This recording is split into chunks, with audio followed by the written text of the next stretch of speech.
आज हम लोग रक्सौल में एक बैठक में हैं और बैठक के बारे में हम बताएंगे राष्ट्रीय SC/ST जागृति एवं उत्थान मंच, यानी SC/ST लोगों के लिए एक मंच का व्यवस्था किया गया है जहां सभी लोगों को न्याय मिलेगा।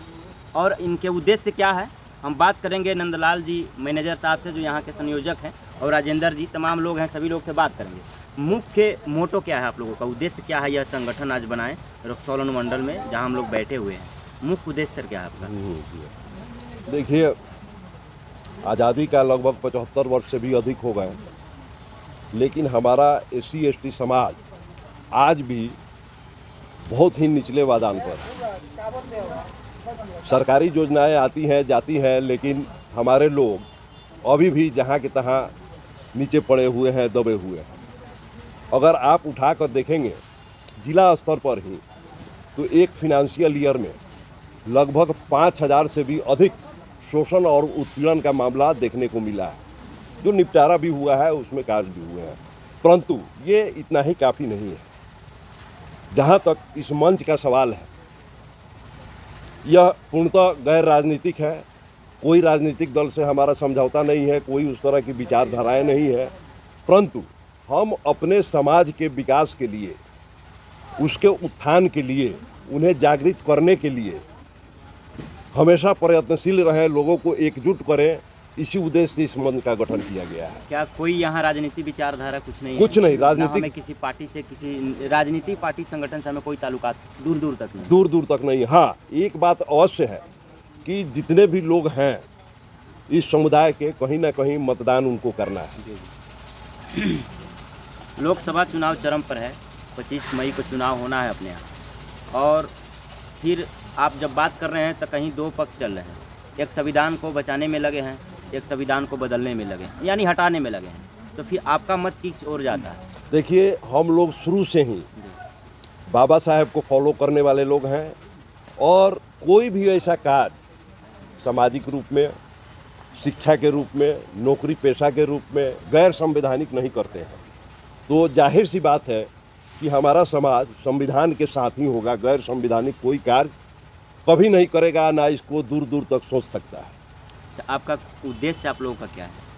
हम लोग का उद्देश्य है कि जैसे जिला में बहुत पहले जी, SC/ST कर्मचारी संघ के द्वारा, कल्याण समिति के द्वारा टॉप 30 बैच चलाया जा रहा है, जहां लड़के पढ़ते हैं और विभिन्न प्रतियोगिताओं में हिस्सा लेते हैं और सफलता भी मिलती है। तो हम लोगों ने सोचा कि क्यों नहीं इसका विस्तार अनुमंडल स्तर पर किया जाए।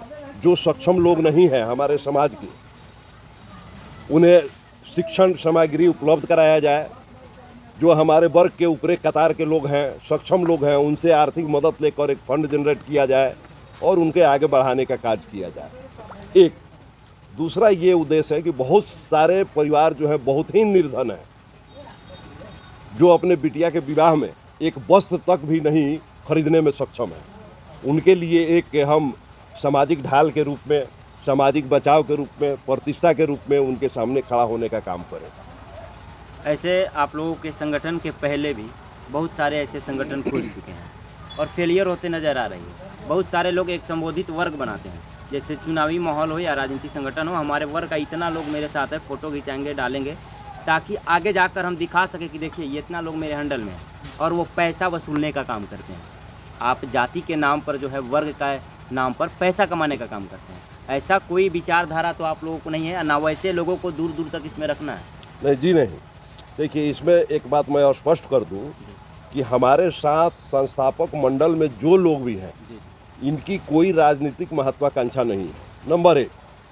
नंबर 2 बात, सभी लोग पेंशन भोगी हैं और उस पेंशन की राशि से ही थोड़ा पैसा अपने समाज में कंट्रीब्यूट करना चाहते हैं और कर रहे हैं।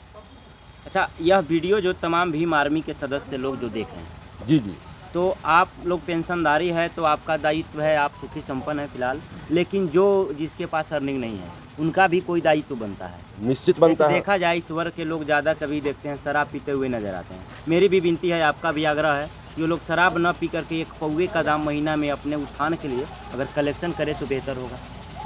जी, इस संदर्भ में जब अभी आपसे बात करने के पूर्व हम लोग का जो बैठक चल रहा था, हमारे तरफ से ये प्रस्ताव भी दिया गया कि इससे नशा मुक्त समाज हम अपना बनाएं। बाकी की जवाबदेही तो हम नहीं ले सकते हैं, लेकिन जो लोग बाबा साहब में विश्वास करते हैं, वो हमें पूरा भरोसा है कि हमारे विचार से सहमत होंगे और हमें और इस संविधान को मजबूती देंगे और नशा मुक्त समाज का निर्माण करने में सब सहयोग करेंगे।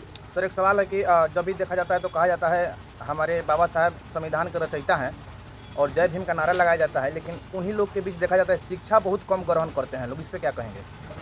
नहीं, देखिए, जहाँ तक शिक्षा नहीं ग्रहण करने का बात है या कम ग्रहण करने की बात है, उसमें संसाधन भी बहुत बड़ी बात है। आप आज की तिथि में देखेंगे कि एक बच्चे को इंजीनियरिंग कराना या मेडिकल कराना कितना टफ हो गया है, जो आम आदमी के पहुंच से बाहर है। दूसरी बात मैं बता दूं कि आप देखते होंगे, पत्रकार बंधु हैं। सर, आपने तो उसी सवाल पर चल गया कि जो लोग पढ़ना चाहते हैं उसको आप रोक दिए कि डॉक्टर और इंजीनियर पर नहीं, लेकिन मैं जो दबे कुछ लोग हैं उन पे बात कर रहा हूँ कि जो लोग शिक्षित नहीं हैं उनको क्या कहेंगे आप? हाँ, उस वहाँ भी मैं आ रहा हूँ। जैसे बहुत छोटे स्तर की बात शुरू कीजिए, उनके अंदर कैसे जिज्ञासा जागेगी? जिज्ञासा तो जगाने का हम लोग काम कर रहे हैं, लेकिन आर्थिक स्थिति उनकी इतनी भी नहीं है कि बच्चे को 2 रोटी दे के स्कूल भेज सके। तो उनके सामने आर्थिक संकट है, ये देखने का ज़रूरत है, समझने का ज़रूरत है। एक दिन उनको मजदूरी मिलता है, दूसरे दिन नहीं मिलता है। वैसे में वो विवश हो जाते हैं कि उनके बच्चे बकरी चरावें या बाल सर्व करें या कुछ भी उनको काम में सहयोग करें। लेकिन फिर भी उन्हीं लोगों के लिए ये मंच हम लोग बनाए हैं कि वैसे लोगों को प्रोत्साहित करके शिक्षा की तरफ लाया जाए। दूसरी बात, आपने कहा कि बहुत ऊपर आप चले गए, उस संदर्भ में मैं एक छोटा एग्जाम्पल आपको देना चाहता हूँ। बिहार बोर्ड का जब परिणाम आता है तो इंटरमीडिएट में भी नाम लिखाने के लिए मारामारी होता है। वहाँ भी जगह नहीं है, पर्याप्त जगह नहीं है, बहुत सारे लड़के का नाम एडमिशन नहीं हो पाता है। इसके लिए तो सरकार को आगे बढ़ के सोचना पड़ेगा।